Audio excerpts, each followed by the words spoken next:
one. Boom, and welcome to the Big Honker Podcast, brought to you by Lucky Duck. I'm Jeff Stanfield with the world-famous Andy Shaver. Don't worry, it throws me off too. Yeah, a lot of changes. How long are we going to be until we get the sound back? I don't know. So anyways, for everybody listening to us, we don't hear the intro, but you'll hear the intro. That's what you jacked up all my timing on my stuff, because it usually gives me a time for me to bullshit for about 15 seconds before that. With us today from the great state of Minnesota, even though they vote Democrat all the time. Every fucking time. Yep. Nah, just the cities. Just the cities. Well, Yeah. he meant the state as a whole. That's not true, because I was in Ely, Minnesota a couple years ago, and that's a pretty fucking liberal place too. And it's a beautiful city, or beautiful town, I guess. Yeah, you see all the, wherever there's a bigger city, it seems they swing that way. Yep. They do a lot of swinging for sure. With us today from Minnesota, Mr. Jacob Lemon. Jacob, how are you doing, sir? Good, you guys. How about you guys? We're doing wonderful, wonderful here. What's the temperature up there at? We're at Minnesota. Are you at? I'm southern Minnesota, right on I-90 here. So Iowa's about a stone throw away. So you're close to Mason City? Yeah, I got family down in Mason City. It's about an hour and a half from Mason City. It's a pretty area. That's good old farm country right there. A lot of corn. Yep. Are y'all starting to see any migration of ducks or geese yet? My cousin, been out. It sounds like they've got a few here and there. I'm not a huge waterfowler myself, but yeah, we've been seeing a few here and there. Few fields that are sweet corn that they've been picking. You see a few out and a few geese there. So, have y'all cooled off at all? I've been home here from Alaska now for about 3 or 4 days, and according to my wife, who's been here all summer, it's a lot cooler. But no, the next 3 days, it's going to be 80 for a high. So, how long were you in Alaska for? 4 months. Ooh-wee. Did you have a good season? Yeah. Yep. First season went as well as I could have hoped. Not knowing, just jumping in, and yeah, it went well. So are you an outfit? Tell us about yourself up there. What are you doing? Are you commercial fishing, or are you taking clients fishing? Nope. Charter fishing, taking clients out. And yeah, we target halibut, salmon, rockfish, and when we're rock fishing, we'll get some lingcod as well. Now, I've never caught a halibut ever, but they're big. We're talking 300-400 pound fish. Is that correct, or am I wrong on that? No, that they definitely get that big. Like big fish, like trophy fish are over 100 pounds. And that's kind of what you see caught. I heard of a few 200 plus getting caught this year. No 300s this year that I heard of. But yeah, I mean, they are big fish. Your average fish, when you take clients out, your bigger fish is going to be 20 to 30 pounds. And we have to have one under 28 inches, which is around 10 pounds. You have to have one? Yep. You don't have to. You get 2 fish. So if you keep 2 fish, one of those have to be under 28 inches. So a guy goes on a fishing trip with you. Now, are you using electric reels, or are they using regular reels? Nope, regular reels. It would be fun to personally go out and try some with electric reels. Try a few spots where you typically wouldn't take clients to, just to see what's down there. But nope, just regular reels, 2-speed. So when you get a big one on, you can just kick it in granny gear, we say, and kind of winch them on in. Well, so what kind of weight? Now, I haven't had a lot of experience fishing on the bottom or deep fishing like that. Usually it's been, sailfish or something like that. But y'all are putting a big ass weight to get the damn bait down on the bottom, aren't you? Huge weight. I typically like to fish with 2 and 3 pounders if possible, but the tides up where we're fishing in Cook Inlet are huge. When they're at their biggest in the moon phase, the water's changing 29 feet in 6 hours. Wow. So it's a river. I mean, it's so if we don't have all our fish, we got, figuring out timing and everything. You're going to fish a spot, try to fish it during slack tide. And, at the start, when it starts to slow down, you're going to be fishing with 3 pounds, maybe 4. Then during, slack tide, you might have a window of an hour where we can jig. And we're using 1 pound jigs, and even smaller sometimes. But then as the tide starts to pick up, I'm like, okay, we got to, keep the fish that we're going to catch now and move on to the next species. Andy, so we're doing big weights. Do you want to catch a 100-pound fish with a 3-pound weight? No. A lot of work. Yeah. I'm out on that. Not your cup of tea? Not my cup of tea. We I don't even know how you can feel the fish biting with a 3-pound weight. You do. We use like a lot of like slide rigs. So like the weight will be kind of sitting on the bottom, and then you know, it can slide like 1.5 feet through the weight through a little eyelet. And they're aggressive fish. I mean, even with like, you know, if you catch one over 30 pounds, it's going to be pulling some line. And we get people, you know, like, hey, I got a nice one on. I mean, you know, we've seen enough now where it's like, yeah, you got a decent fish, and you know, it's going to be 10 to 15, but when you're reeling in 3 pounds of weight to it feels a lot bigger than it is. What's a 100-pound halibut? That's got to take an hour or two to get up. Not, depends on, you know, where the tide is and how, you know, the current's moving. But like the longest one, you know, we caught probably a dozen over 100 pounds this year. And I would say the longest one maybe took 15 minutes. Oh, that's not as bad as I thought. I thought it was a fight. You know, So it's not like for an hour or 2 or 3 then. What, on a 100-pound halibut, how much meat are you getting off of that? you're getting probably 55 to 60 pounds meat. It's right at 50% yield. So you're getting a lot of meat. Are the pin bones bad in them? No No? bones in halibut. You get 4 fillets, 2 on either side, and when we fillet them, there's no bones. So like you're getting salmon. 4 fillets at 50 pounds. So you're getting a 12-pound fillet of fish. Yeah, I mean it's like you know, like on the big fish that are over 100 pounds. I mean it's bigger than deer backstraps sometimes. That's crazy. That's a good Yeah. that's a good eating fish too. Halibut? Yeah, that's a real white fish. I bet you can make ceviche with it. Ceviche. Whatever the hell it is. I call it ceviche. You can make ceviche out of anything. Well, I would think it would be a good white. It's a white flaky fish, isn't it? Yeah, yep, it's very, you know, very tasty. We eat it at home here. We eat it once or twice a week just because we have a surplus of it. That's Long John Silver's fish. I think that's what Halibut? they have. Halibut or cod, one of the two. It's probably cod. What's the weirdest shit you've ever caught out there? We caught like a rock. Like that was the strangest thing. It like the leader went around the rock somehow, and we were reeling it in. I'm like, God, this is just weird. And it was, you know, like a 10-pound rock that we hooked into. It was a hell of a That was fight. pretty strange. And not. I mean, it's just like reeling up the weight. But we caught, you know, octopus. Couple probably like 50-pounders. 50-pound octopus? Yeah. Yep. How big did them fuckers get? That was probably the biggest one we got. But yeah, they get big. Like when, you know, the tentacles are stretched out, it's like 9-10 feet across. Shit, I didn't know that. I didn't realize they got that big. Now that's octopus is good to eat. Them big ones, are they good to eat too? We didn't try it this year. We had one customer that kept one. You know, they kept like the bottom like foot of the tentacles, and then we saved the rest for bait. I'll be damned. I did not know that they got that big. Have you ever eaten an eel? I have not. I've eaten eel before, and it's pretty good also. It's like eating any kind of any fish, shellfish type is what it tasted like to me. It was really good. So, what do you see orca whales much when you're out there? Yeah. You know, during like the middle of summer, we saw orcas were a little bit, you know, we didn't see them as much this year, but I bet we saw them probably a dozen times. And like fin whales and then humpbacks, we saw those about every other trip we went out. Have you ever had one surface right next to your boat? Yeah, we had some fin whales and humpbacks that were probably 20 yards from the boat. I saw a video yesterday of a guy fishing, and I don't know where it was, and I wish I would have looked it up.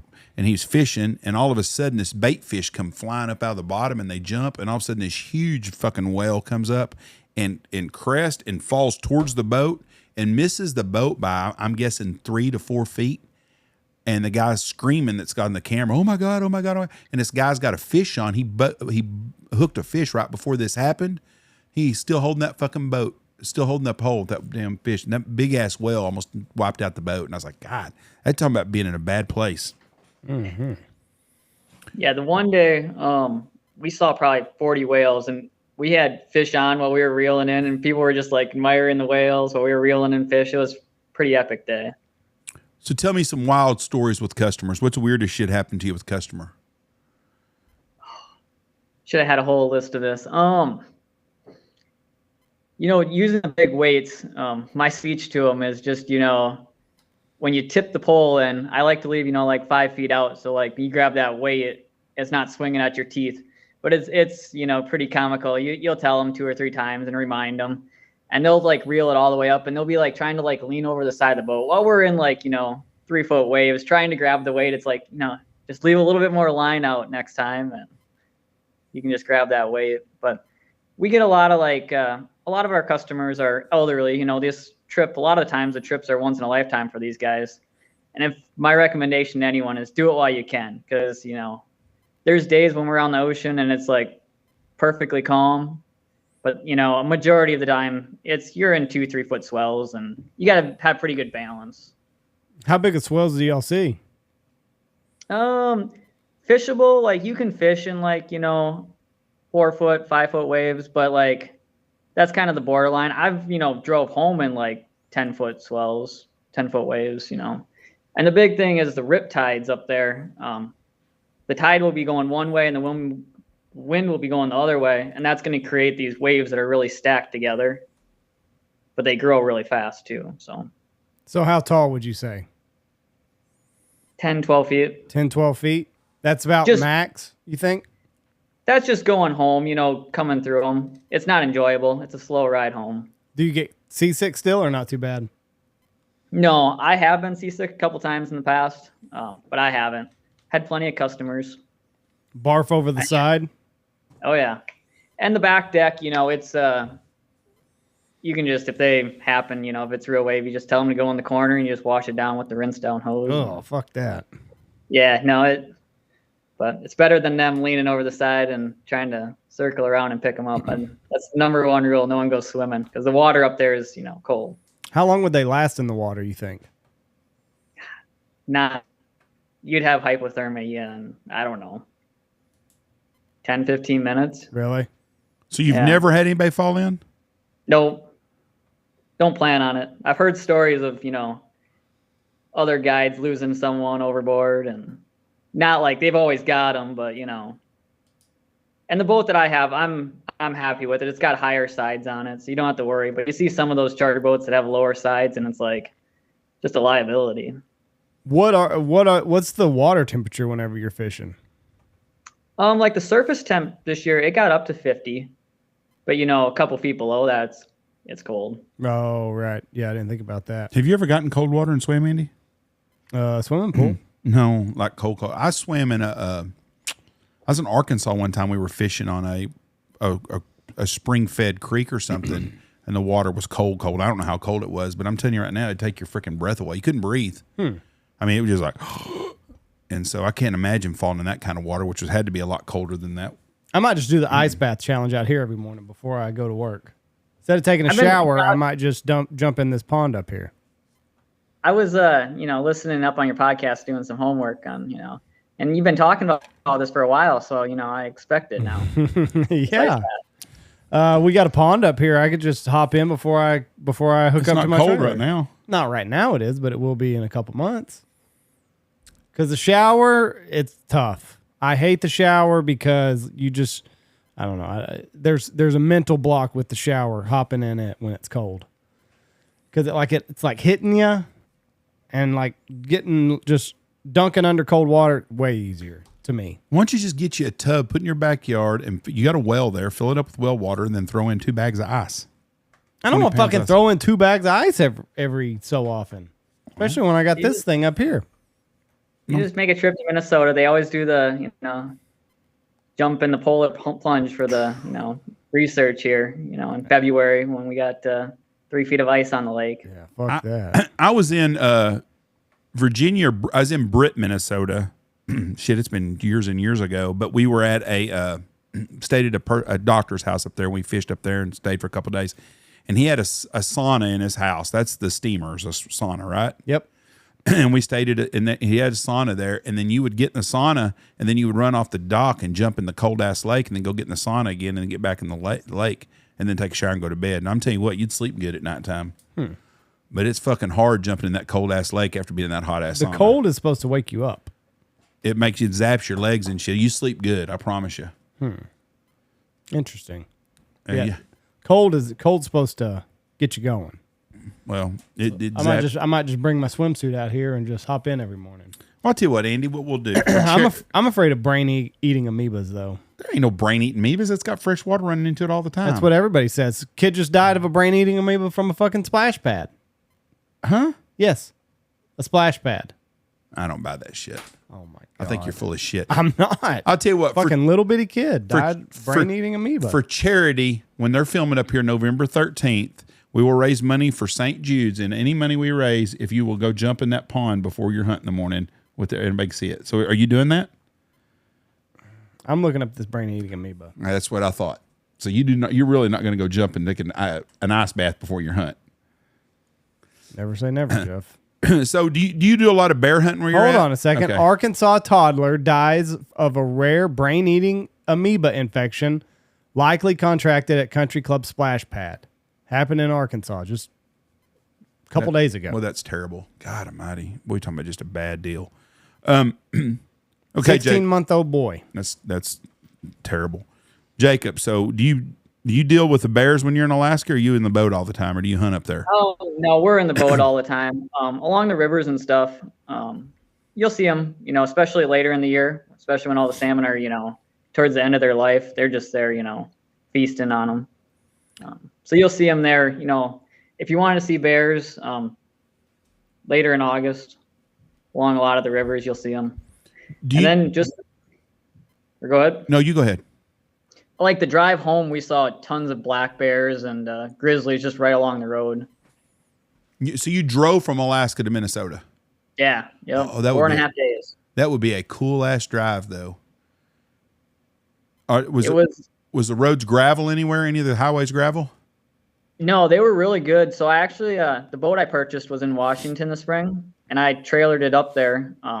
And this spring with the frost heaves and everything, the road was terrible. Like there was a stretch of about 250 miles on either side of the U.S. and Canadian border. That was just, it was gravel and, just frost heaves everywhere. But like coming home, I was telling my cousin, I'm like, you ready for this like next stretch? And like they had it fixed pretty well. And I'm sure next spring it'll be the same deal, after it freezes and thaws and everything. But yeah, it's actually pretty good. So you drive your boat back to Minnesota from Alaska? Nope. Okay. I purchased it. It was down in Washington, and then I trailered it up to Alaska this spring, and then I left it up there. Okay. Just enough. I thought you meant with him you came back with. I thought, shit, it'd be cheaper to them leave your boat up there than to drive it back and forth. Yeah. No. Not cheaper. That would be one cool drive, though. I didn't know if the roads were gravel. I was in Biddle, Montana not long ago. Hell, it was 10 years ago probably. Me and Tony did, and it was gravel. The highway was gravel for a long stretch. They were redoing it, but it was a gravel highway for probably 30 or 40 miles. And you don't see that very often. But I figured, so you went from Seattle to, are you saying you're in fishing in Cook's Inlet? Yep, Cook Inlet. The boat was in Bellingham, so just north of Seattle there, and I just trailered it up the highway there. So I didn't take the inside passage or nothing. You see a lot of that. There's a lot of boats built down in Washington and Oregon, and like bigger, wider ones, they have to, drive up there like the cruise ships. But no, I just trailered it up there. How long a drive was that? Because that's a long ass way. Yeah, it took me from Bellingham to Homer. I think it took me 8 days, and I had oversized, so I couldn't drive at night or nothing. So yeah, it was a haul. Fuck yeah. Does the highway go by Mount Logan on that road? I'm not sure. That's a 20,000 foot mountain, or a little over 19,000, I think. God almighty. That would be a beautiful, beautiful drive. I've only been up there one time and we flew, and there was a lot of barren wasteland outside the plane window. I can't imagine making that drive, but what a cool thing. Did you worry about getting gasoline and stuff on the way? I wasn't too worried. No, I had, there's fuel in the boat too if I ever needed to siphon it out. And I took, there's two different routes you can take. They call it like 97 or 37. And 37, there's not quite as many like fuel stops, and the road's narrower. So when I got my permit, he recommended taking the other way. It added like 200 miles, but no, there was gas stations everywhere. I shouldn't say everywhere. I mean, you had to fill up. You filled up at everyone that came along, but yeah, you were fine. What was it like getting back into America from driving through Canada the whole time? Were they pretty? Was it pretty easy getting in and out? Yeah, it wasn't bad for me. I have my passport and everything. My cousin, he rode with me on the way home, and he has the enhanced ID, which is supposed to be good for driving between like Canada and U.S. and then if you ever drove into Mexico, and they weren't having it. Even coming back into the U.S., it's like you let everyone walk through the border, but good taxpayers, we have to prove that we're U.S. citizens. Why was it such a pain in the ass? To get back in the U.S.? Yeah, it wasn't terrible. I mean, they held us at the border for, maybe 10 minutes. And we had his birth certificate, which, we knew we were going to need that. So he had a copy of that. But yeah, they're like, what are you doing crossing international borders? It's like, well, we bought this, or he bought this, enhanced ID that was supposed to be good for this. And they weren't having it. And it was not. So what did they say he needed? Just regular passport? Yeah. I've not heard of this enhanced ID. Yeah, it's Minnesota thing. Go figure. You would know because you get hung up at every border. Enhanced ID. Huh.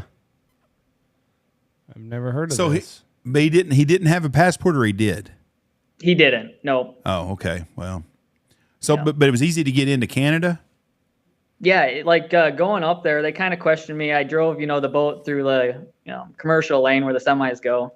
And they're like, well, what are you doing, coming through this lane? I'm like, well, it's oversized and the height over there, I won't get through. And he's like, oh, okay.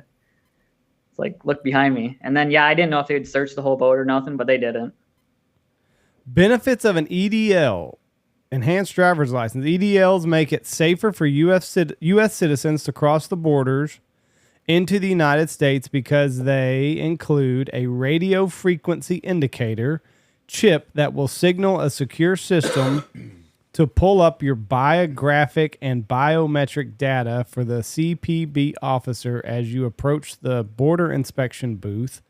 And it also includes a machine-readable zone or barcode that the CPB officer can read electronically if RFID isn't available. Huh. Or you can just not speak English and come in from the southern border, and we'll open a gate up and give you a check for $3,000. I have never heard of this before, but I'm not going to do it because you said it did not work at all. So, yeah, just get your passport. I've got a passport, so that's what I'm going to roll with. Yeah. Do it the other way. Try to be difficult and see how long we get hung up. But I don't understand. Like they're saying, it even says right here that it makes it easier for travel, and those guys were dicks. I get more nervous trying to get across the Canadian border than I ever do the Mexican border. Always. Yeah. It seems to be and I don't understand what the hell. What are we going to smuggle into Canada from the United States? Some spices for your food? I mean, I don't get what the big, and they're harder than anywhere that I've ever been to. It's because they're jealous. Well, now you're going to make fun of the Canadians. This ought to go real good. Why are the Canadians jealous of them? Well, it's fucking wintertime, 11 months out of the year. Their women are ugly and their food is shit. Wow. Woo. Take out Shania Twain. It's a barren wasteland. Pam Anderson? Listen, she's American. She's LA. What do you think? You live up north. You think women from south of the border are better looking or north of the border? Fuck. It's not even close. South of the border or north of the border? You are high. Go let you answer, Jacob. Which border are we talking about? Yeah, exactly. Further south you go, the hotter they get. Have you been to the southern part of the United States before? I have a little bit. But I had my first deckhand, he was from Arkansas, and he's like, I was giving him crap about not having a girl up in Alaska, no one up there. And he's like, have you seen the girls up here? And yeah, he had a point. The further north you get, the scarier they become. There is a select few, but yeah. I would say that there are pretty women everywhere, and every country has pretty women and stuff. But as a majority, the populace is better looking in the South than it is up north. But you know what's weird is like Sweden. That's like the gold standard for hotness, right? I'm sure they got a lot of ugly women. You just don't see them. They just don't advertise them? Well, they got genetics. They're all inbred, so that probably looks good. But that's what I'm saying. Like Sweden is the gold standard for hot women, and they're a northern country. So I don't understand what happened. Something obviously did. But yeah. Anyway. So you think that there's no ugly women there? In Sweden? Yeah. I've never seen them on Instagram. I bet you there's some that's not so pretty, but they all do look good. They're all real fit too. Yeah, all fit, blonde hair, blue eyes, abs upon abs, asses that don't stop. Is your wife blonde hair, blue eyes? No. So that's the gold standard for you, though, is blonde hair and blue eyes. I'm just saying, like, whenever anybody asks, like, hey, where are the hottest women? Everybody's like, Sweden. Okay. I don't know. I would say, you know, just a little bit that we did travel in Canada. Definitely a lot less obesity. Well, yeah, the motherfuckers are starving to death. They don't put fucking salt and pepper on anything. Costs None of their food's good. It's $27 for a package of Little Debbie's. There ain't nobody eating snacks up there. That is true. Now, a buddy of mine went to a mission trip in Alaska in the town that Wasilla, where what's her name's from, the vice presidential candidate. And anyways, he told me he went to a church, and he said what he noticed more than anything was the lack of baths. People had not take baths very often up there. Where? In Alaska. Oh, do you blame them? Well, they live in the bush and there's not a lot of water and stuff up there. Right. And so when it's cold a lot, and he said that was the only difference. Have you noticed that also? You know, it's hard to say. I was living on my boat this year. We went to laundromat every about 3 days. But yeah. Yeah, even in Homer, where I was, you know, based out of, you know, I don't know. He's been hard very to say. political. I guess I was kind of in my own little, like, in the harbor there all summer. So yeah, he noticed a lot of stinking people, but he don't want to say nothing. Yeah, they probably, you know, I probably smelled like fish a lot. So. I'm sure I smelled like fish. So yeah. So your deckhand's from Arkansas.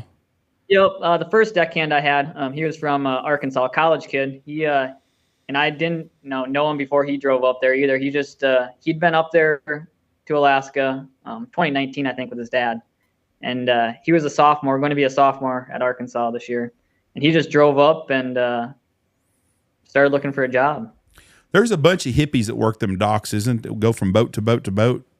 Yeah. Yep. No, but I got pretty lucky with the two deckhands that I had. They were good and didn't have to fire them. So, have you had to fire a deckhand before? No, I haven't. I just I've only had 2 so far, and they both worked out pretty well. So, do you deal with alcoholism's really bad in Alaska? Real bad because of the long winters, I guess, and the women aren't so pretty as Andy said. So I never said Alaska. So you're saying Alaska's got a lot of hot chicks? It skips. Okay, but anyways, alcoholism's real bad, and I know a lot of that's one of the problems that they have on deckhands is you deal with a lot of that, right? Yeah, I could see that. The deckhands that I had, if you go out drinking, you're not going to feel good the next day. So you learn quick, or you don't want to do that. I know some of the Indian villages up there, they don't even let them have alcohol in the villages. Yeah, a lot of the native village, like Anchorage is not very clean city, and you see a lot of homeless there. And a lot of those guys are better places to be homeless in Anchorage, Alaska. Guys that got kicked out of the native villages, and they got sent there for treatment. But it's kind of funny. I think the mayor of Anchorage or whatever, he's putting a proposal out there to ship these guys down to California for the winter because it's cheaper to give them a $200 plane ticket than house them for the winter. That's a smart move on the part of and California is they're a sanctuary state. Send them to California. Take them all. So send them to New York City. Send them to Mayor Adams' house. So the alcoholism is really bad up there, and I know they have a lot of their suicide rate is real high. But you hit on something that really it's interesting to me is the homeless population. I can't imagine being fucking homeless in Fairbanks, Alaska, or Anchorage, Alaska in the wintertime. Mm-mm. California, San Diego, which they say has got the best climate in the United States. I can see why there would be a homeless problem there, same as L.A. But I can't imagine being homeless and thinking, you know what, I'm going to go to Alaska and be homeless. For what, 2 months it's nice? Yeah, and I think the homeless, it's all the people from the native villages that, kind of got kicked out of their villages because they had a drinking problem and they sent them to Anchorage, and those are the guys you see, all whacked out on the streets. So. Drinking that fire water. Yeah. You got to stay away from that. Yeah, wintertime. And they can't be in the homeless shelters because they're on something. So. Oh, they kick you out of homeless shelters if you're a druggie? I don't know for sure. I shouldn't, but I think so. No, I have a former friend of mine. He's still a friend, but he passed away, so he's no longer with us. But he had a lot of substance issues, and he was homeless for a while, and he couldn't stay at homeless shelters if he pissed hot. Really? They did a test on him a lot of times. I don't know if they peed in a cup, they made a breathalyzer. I don't know what they did, but yeah, I did not know. And that. if you didn't pass your test, you didn't get to spend the night. If you passed your test, they buzzed the door open and you could spend the night there. Do you want to keep up with a bunch of fucking? No, but I'm wondering how they do that. I don't either. I don't know. I never Piss asked. in a cup before you go in. I don't know if you peed or if you had to blow in a blow and go. I don't know what it was. So that includes alcohol too? Yes. Oh, wow. Probably easier to test for alcohol than it is for methamphetamines. I would say so, yeah. But they would test them before, and if they come up clear, they'd open the door and let them spend the night there. They would feed them if they were fucked up regardless. But you couldn't stay the night. You couldn't spend the night if you couldn't pass your test. Tell you what, there are some people with hearts of gold that do that for a living. Yes, you have There's got to have no way that I could do that. Do you think most of those people have dealt with it in their family before, and that's where they got that love to trying to help people? I don't know. But like just the smell, the BO. Did you see there was a video going around a guy, this poor guy. We don't pay people enough. But he was mopping the floor in the subway. Oh, I saw that. And a homeless guy hops up and drops his pants and takes a shit in the water bucket. And the guy's like, "What the fuck?" And then like he tries to get him off of the bucket, and the homeless guy squares off at him, and the guy just like walks like, "What are you gonna do?" Like there's a turd floating in it. I mean, people are animals. Yeah, they have no respect for anything at all. But I don't know how you work. I've dealt very few. I have dealt with drunks a few times in my life that, and I don't like to be around drunks. It's one of my pet peeves. I'd rather be around somebody on dope than drunk. Just I cannot stand a belligerent drunk. And you're right. It takes a special person to deal with someone like that all day long. Mm-hmm. The counselors and everybody that's dealing with people, because you cannot reason with a drunk. No, I mean, there's nothing you can do about them. So, anyways, when you go up there next year, do you have a deckhand, or are you taking applications for a deckhand, or your guy coming back? So I think, both deckhands that I had, they talked about coming back. So I got some good options. And next year I'm looking forward to it. This year being my, first season, it was, a little nerve wracking going in, didn't have, I wasn't booked up for the season by no means going in, but it filled up. I think July I had one day off, and then August we had a few, that weren't booked, and also a couple of weather days. But I think I ended up fishing, 70 some days this summer. So what's it cost to do a fishing trip in Alaska? Depends. We can go after halibut. Depends on what we all go after, but anywhere between $350 and $450 a person. So how many people on the boat at once? 4 to 6. So if I wanted to take my family on a fishing trip, I'm going to spend $2,000 a day. Yep. Is about what it costs to rent your boat. And is that for a morning hunt fish trip, like from sunrise to noon or something, or how does that work? Well, but typically, like if we're, halibut trips, we'll range about 7-8 hours. But if we go after rockfish and salmon as well, it's going to be about a 12-hour day. Whew. And we're traveling so far to get to some of the fishing spots. It's an hour and a half to 2 hours to some of the spots. So what made you want to do this? I was dicking with cameras if you've already answered this part of the question, but how did you settle on, hey, let me go to Homer, Alaska and set up a fishing company? We've been going up there on vacation since 2016. And then 2019, my dad and I bought a boat, and I spent probably about 2 weeks, each year just on our boat. And then ready to do something different with life. So I'm like, I got my pilot's license as well. Didn't have quite the experience, to get a flying job up there. So charter fishing was the next best option to get up there. And then so you just on a whim went. What did you do before this?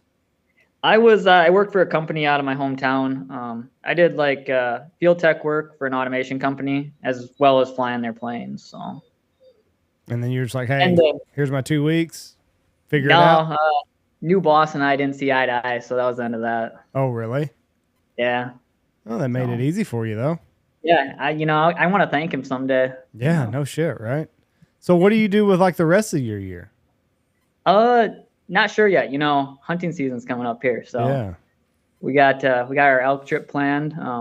Get the dogs ready for pheasant season here, and then after the first of the year, I'll probably find something to do to fill in the gap for about 3-4 months, and then we'll be heading back about 1st of May. So. Do you ever go to northern Minnesota and hunt grouse or woodcock or any of that? I haven't. I've been up there a couple times with my grandpa, and we just drove around the dirt roads and looked for them. But no, I really haven't done much. We got pretty good pheasant hunting here in southern Minnesota. So, how much fish did you bring back from Alaska? Like I brought back the one we drove back about 100 pounds. But my parents, they were up there a few times, and they would bring back 2 or 3 boxes each trip. So, and each box is 40 some pounds. Right. So you got fish for days to eat this off season. Yeah. You shouldn't have much of a grocery bill. And if you shoot an elk, you definitely shouldn't have a grocery bill this year. We freeze Need plenty of wild meat. At least for protein, you're set up and ready to go. Where are you going elk hunting at? Yeah. Colorado. And I've been doing that since I've been 12. So. Rifle? Yeah, rifle this year. Just with timing. We've done muzzleloader before, and that's fun too. But here we're going first rifle, and for the first couple days, we've been hearing them. They'll bugle for the first couple days, and then after a few shots of the rifle crack, they shut up pretty quick. But are you hunting? It's kind of like turkey hunting. You can't really call them in real well, but you can find where they are and intercept them. Are you hunting public or private? It's public. You better enjoy that while you can. You think Colorado? I think I think any kind of federal land, we've talked about this before, is a target, especially by the administration we have in right now and all their woke and all that crap. I think that hunting on federal land of any sort is going to be completely shut down within the next 10 years, unless we have a major change in our country. And I just don't see that happening. But I really am scared. I'm scared for the places like that. And you got a state like Colorado that they're all blue. Yeah. I mean, they don't. I mean, how many of them are true hunters? I mean, that's our problem. We don't have very many politicians that, 50 years ago, your politicians were ingrained in growing up in hunting, and a lot of the wealthier families for sure grew up hunting. They remember hunt clubs and stuff, and we just don't have that now. And I'm really worried about that. Do you think I'm off on this, Andy? I want to say yes, because I think that a lot of the organizations, Ducks Unlimited, Delta, Pheasants Forever, Rocky Mountain Elk Foundation, the NRA, I feel like they've got they've got enough pull to keep that at bay. I hope you're correct, but I'm really my glass half full take. I'm really concerned about that, because you see little thing. It just takes one executive, like Biden could go in tomorrow and say, you know what, we're shut down all hunting for this year. We're not doing nothing on public land, federal lands, and then everybody would have to comply and stop. They don't care about us, so I hope you're right, but I'm afraid you're wrong. But Could be. Yeah. And we will see, because we've seen just in the last couple of years how much different things are already starting to happen. I mean, it's 50-50. It either will or it won't. You could say that shit about it rain or it won't rain. Fucking 50-50. Yes or no. So you're higher on this than you are the flat earth. You're at 50% on this. I'm at 50% on this. It either will or it will not. But anyways, I hope to wish you the best up there. And what about now, Minnesota? Y'all have some elk, don't y'all? Yeah, there is a population, northern Minnesota, northwest corner there. I've thrown my hat in the tag. It's kind of like a once in a lifetime deal, but I want to say it's like 30 or 40 tags they give away. And those are massive elk they're shooting up there. Those are 300 to 400 class elk, aren't they? Yeah, they're nice, nice bulls. So yeah. What about moose? Where you're at, do y'all have moose? Nope. The moose population kind of got wiped out with that brain disease, with the bug and stuff. And then the wolves too. Wolves are detrimental and horrible everywhere they go. I had a guy here the other day that was a big wolf person, and we talked for 30 minutes and debated about this. And he just thinks it's the greatest thing ever with wolves. And I was like, I disagree. I think they have wiped out everything. We'd be better off to wipe out all the wolves. Yeah. I mean, Alaska, they're a predator, and the tags, even for like non-residents, the tags are cheap. So what is this brain worm that you were talking about? I don't know exactly what it is. I don't know if it's something like CWD or something, but yeah, Is it encephalitis? It is meningeal worm, brain worm, or meningeal worm. Is a parasitic roundworm that affects cervids in North America. So that is evidently this worm is found in the brain cavity. That is the best eaten animal there is a moose, I think.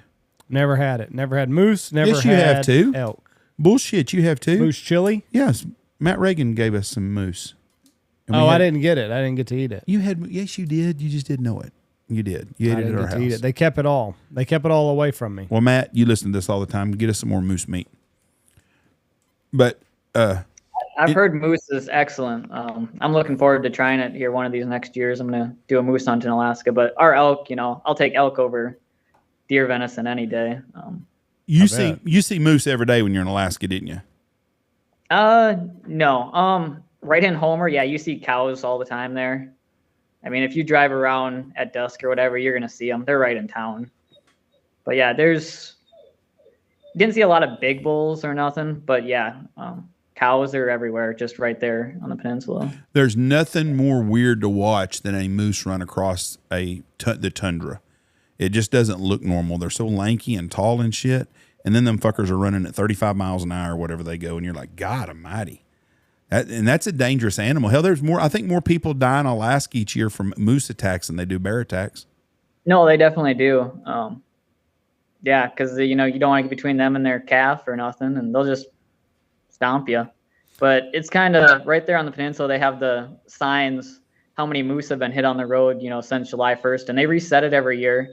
And typically, it's like between 200 and 300 for the year. Jeez. Yeah. Well, they will fuck up your car. I bet. Deer will do a bad enough job on them. I'm trying to find more of it. It seems kind of like, seems a little bit like CWD. Turns moose into zombies, it says. So when your first year go fishing, you drive up to Homer, you put your boat in the dock or on the deal, and then you start selling fishing trips. Did you have a deckhand lined up before you got there, or did you just happen to have him walk up and see if you needed help? Nope. I went around to a few of the local shops, that did fishing trips and just said, hey, do you guys know any deckhands? They're looking for a job, and they had someone walk in, so they gave me his number, and it worked out pretty well. Do you have to have any guide license or fishing that you had to take? Yep. Yeah. So, I got my Coast Guard USCG license this winter. And then for a halibut, actually, since it's federally regulated, you have to have a permit. Mm-hmm. And I leased that from someone this year. So next year it'd be nice to buy one, but they cost around $100,000. Oh shit! Yeah. Wow. No, is that for every year or is that for a lifetime? You'll own it then. So my lease this year was $9,000. Just to lease a permit. Yeah, so I can take people out fishing. But you got to have your guide license as well with the state of Alaska. So the guy that sold you this or that leased you his halibut federal deal. Yep. What if he decides he doesn't want to get you one next year? Are you shit out of luck finding one, or is there other people out there leasing them? There was quite a few for lease this year. I saw probably over a dozen for lease, and I got mine, relatively early just because if you don't have it, you can't really sell trips.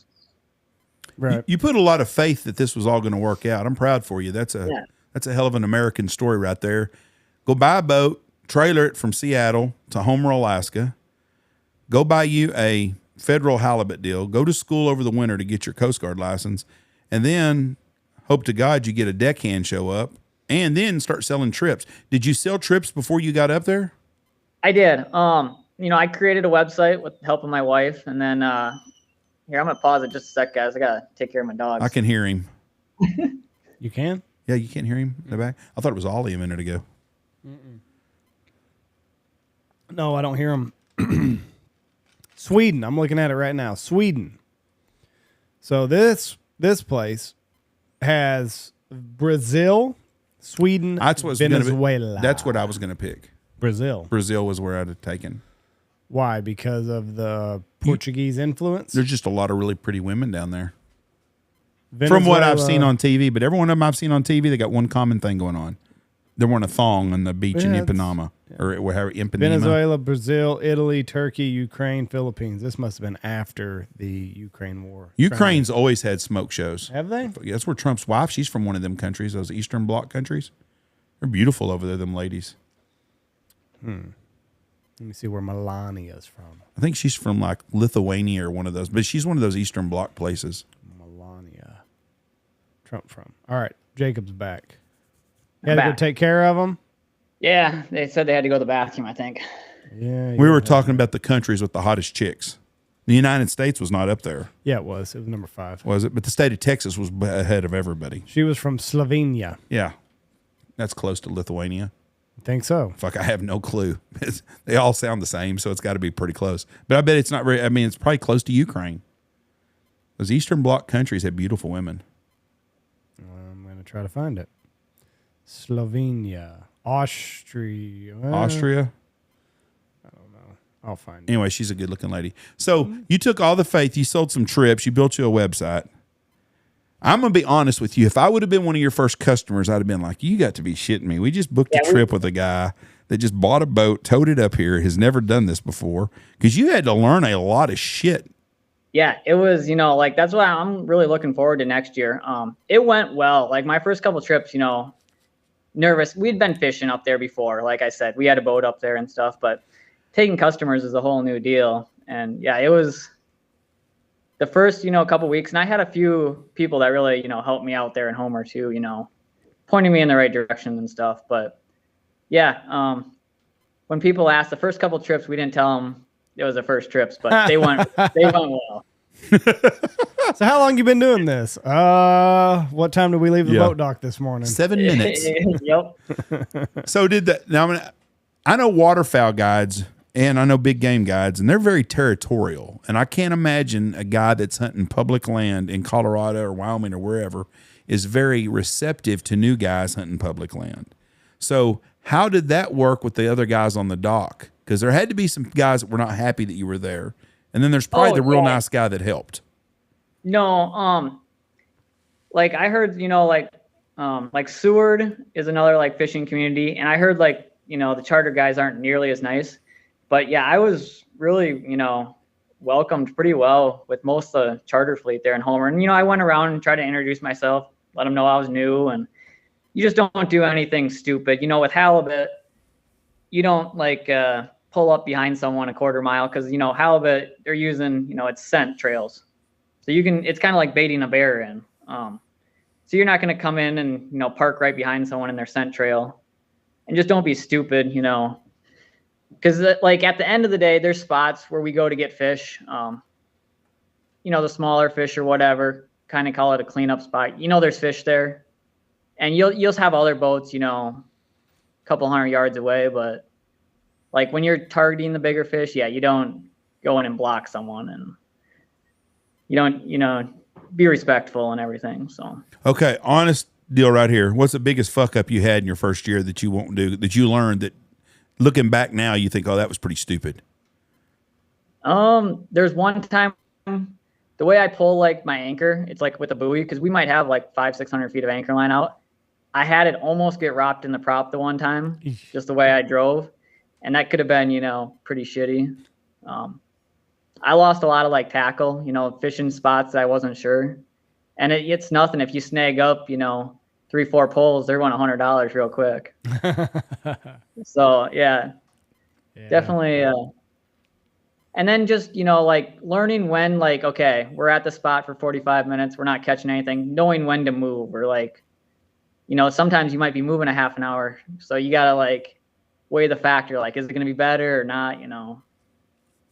People expect to catch fish when they come to Alaska. And we did. I mean, we had a few days where we didn't quite get our limits, but yeah, I mean, we caught fish every day. It's fishing. Now, is Homer, that's a big cruise ship place, right?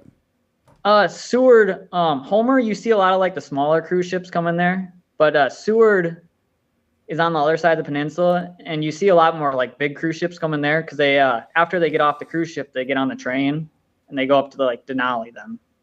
Oh. But like Homer, yeah, we had throughout the summer, I'd say there was like a dozen cruise ships, not nearly like Seward. There's a new one every day. That's my dream. That's one of my dream vacations, is to take a train trip in Alaska. Oh, I think that would be so awesome. Your mother will not do it. can't say that I blame her. You wouldn't want to do that either? No. I always thought that'd Like- be a cool family trip. Like I don't think it's too long either. Like if you take the train from like Seward to Denali, it might be like 2 days. Oh, that would That's be. a long time on a train.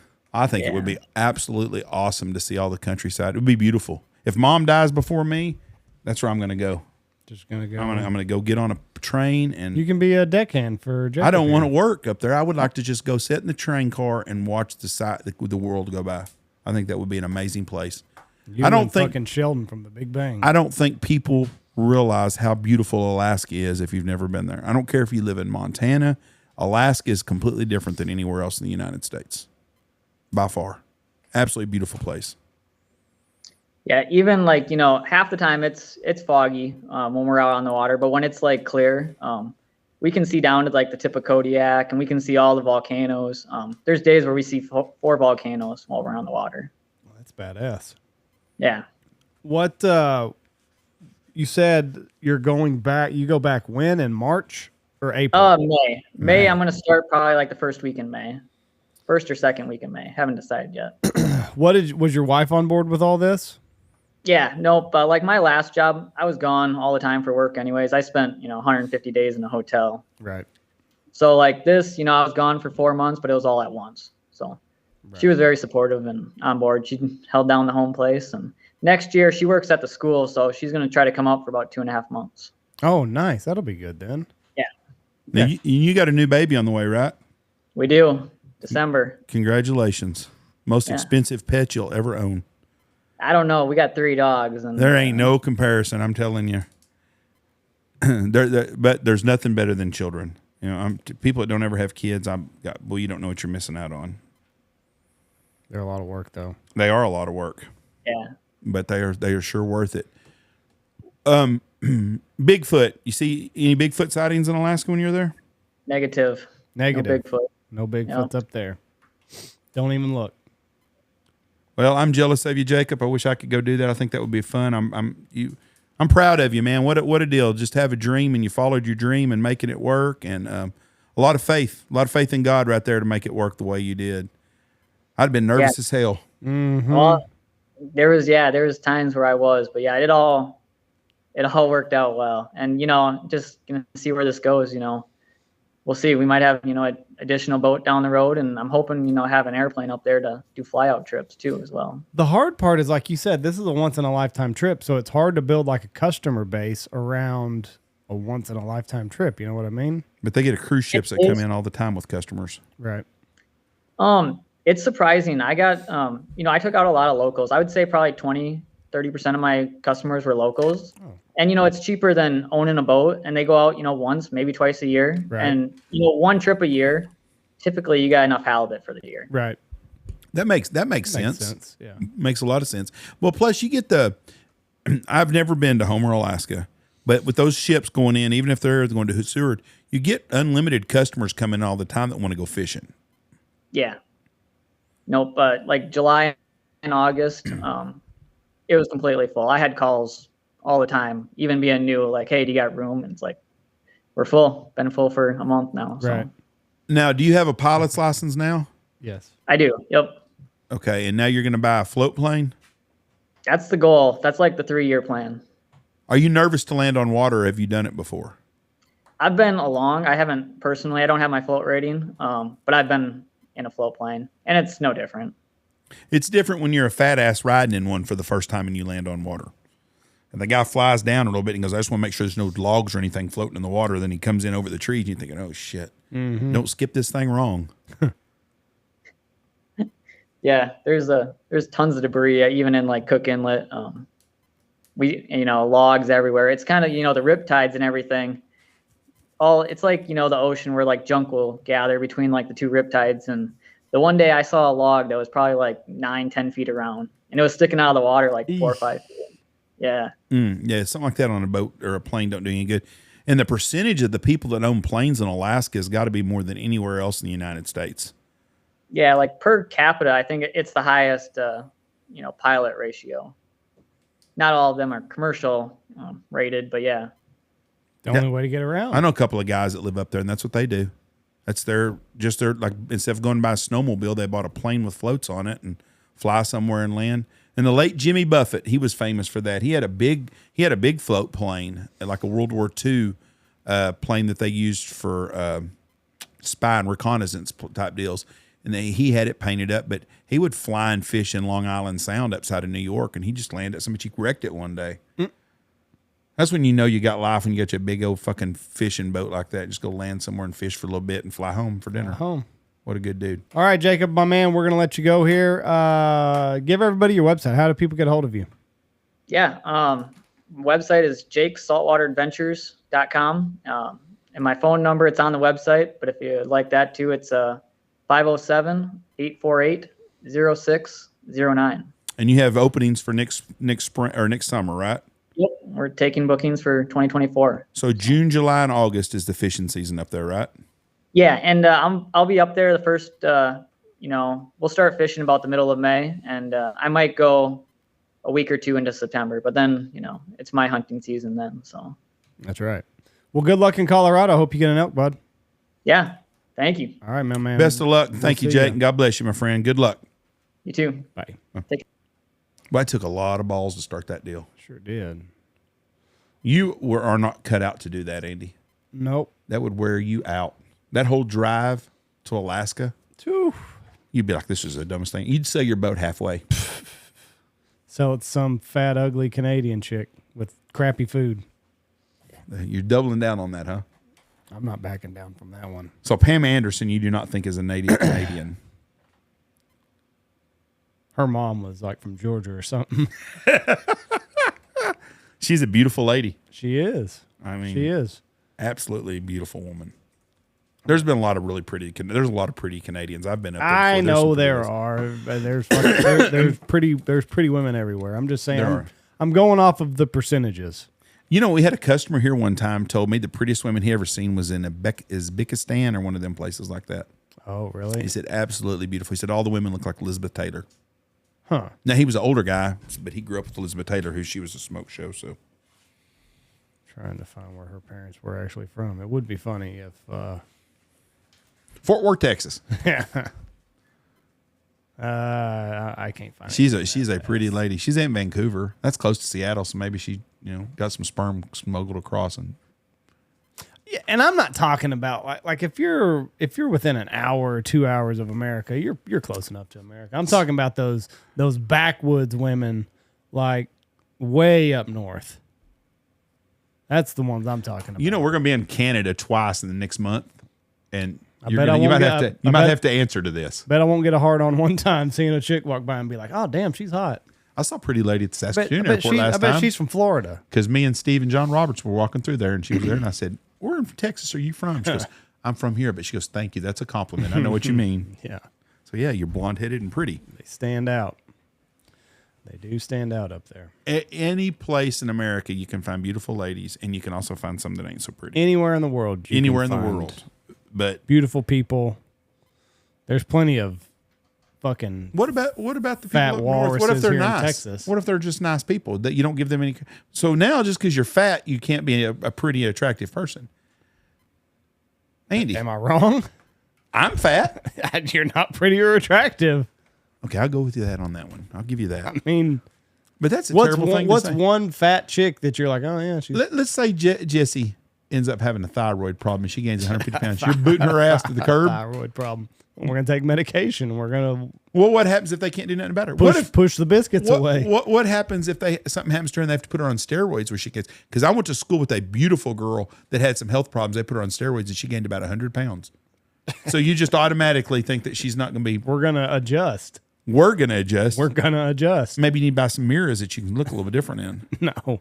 Damn, Andy, you are shallow. Not shallow. So if your wife was not thin and pretty, and Jessie is a beautiful gal, there's no doubt about it. Jessie is she's like my daughter, so I don't think, but she's a pretty, pretty, pretty lady. She is. She needs to wear more clothes sometimes, but she's a beautiful lady.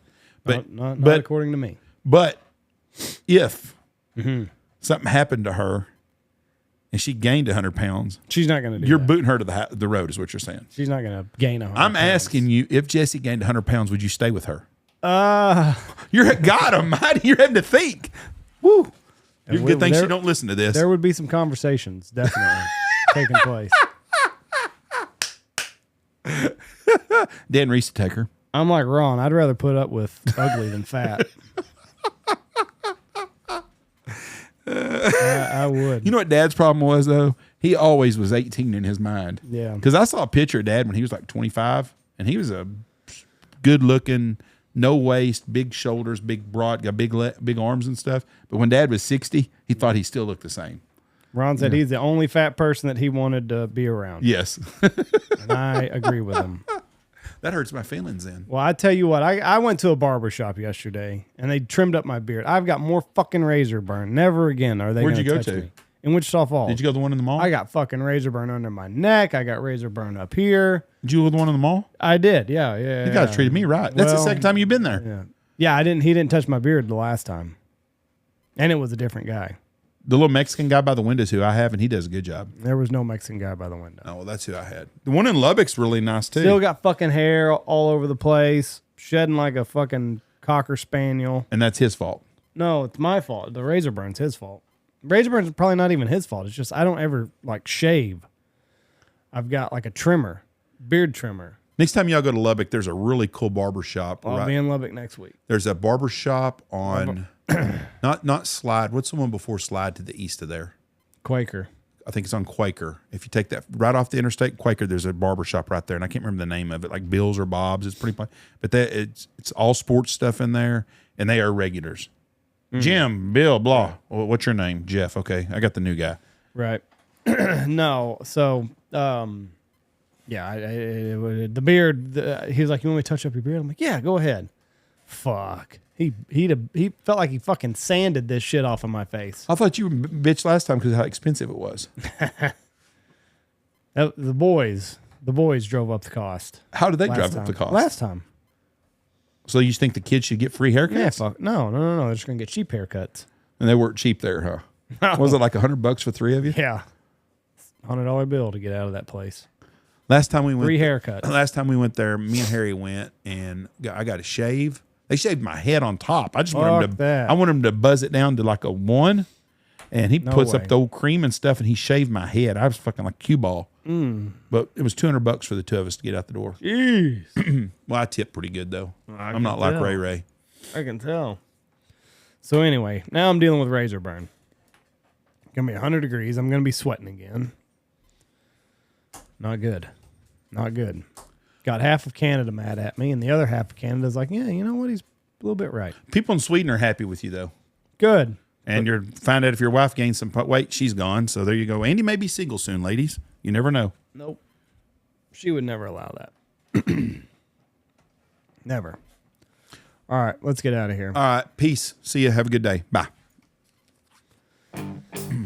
Okay, ladies and gentlemen, you need to go check out a couple sponsors. Go check out Mossberg, Double T British Kennels, Stanfield Outfitters, Alpha Outdoor Specialties, Hemp Hill Farms, Ducks Unlimited, Lucky Duck, Looking Glass Podcast, Shin Gear, Dirty Duck Coffee, Dive Bomb Industries, Pacific Calls, and Boss Shot Shells.